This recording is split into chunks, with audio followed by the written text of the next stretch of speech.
В республике переиздали основной закон региона на русском и коми-языках. В последний раз Конституцию печатали в 2001-м. За это время она претерпела множество изменений, а в современном коми-языке значительно обновилась юридическая лексика.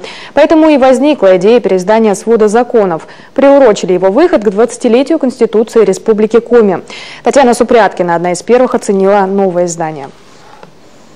На стеллажах Национальной библиотеки целая коллекция Конституции, начиная еще с основного закона Коми СССР 1937 года. Последняя версия вышла 13 лет назад, в 2001. Скоро и новое переиздание найдет здесь свое достойное место. В течение этих лет было внесено много изменений и дополнений, что и повлекло за собой принятие решения о ее переиздании с учетом уже внесенных поправок.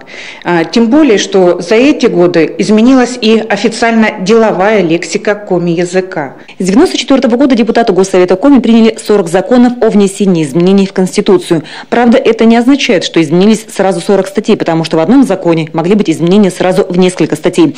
Последние правки внесены в связи с изменениями в структуре правительства. Появилась должность председателя. Есть обязанность реагирования регионов и на изменения федеральной Конституции. Конституция – это как любой закон. Она всегда подвержена изменению, потому что жизнь меняется, все время какие-то новые новшества появляются, и здесь нельзя, конечно, ее менять по несколько раз в год, но то, что там как минимум раз в год к ней мы вынуждены вернуться, в этом я не вижу ничего страшного.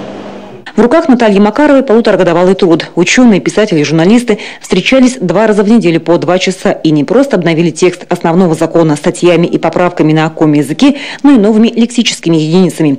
Причем новые термины рождались в процессе перевода. Конституцию перелопатили до последней статьи. Самой сложной задачей оказалась придача юридических тонкостей, чтобы звучало правильно и смысл передавало без искажений.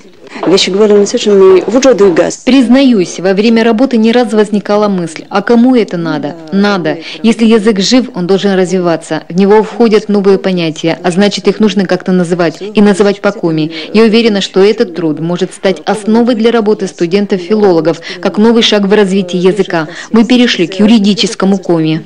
Параллельно новой Конституции Министерство национальной политики выпустило и новый русско-коми-словарь общественно-политических терминов, который не даст читателям потеряться в юридических понятиях. Оба экземпляра в скорейшем времени появятся во всех библиотеках, школах, среднеспециальных и высших учебных заведениях региона, а также научных и общественных организациях. Татьяна Супряткина, Константин Куратов, Василий Янин, телеканал Юрган, Сыктывкар.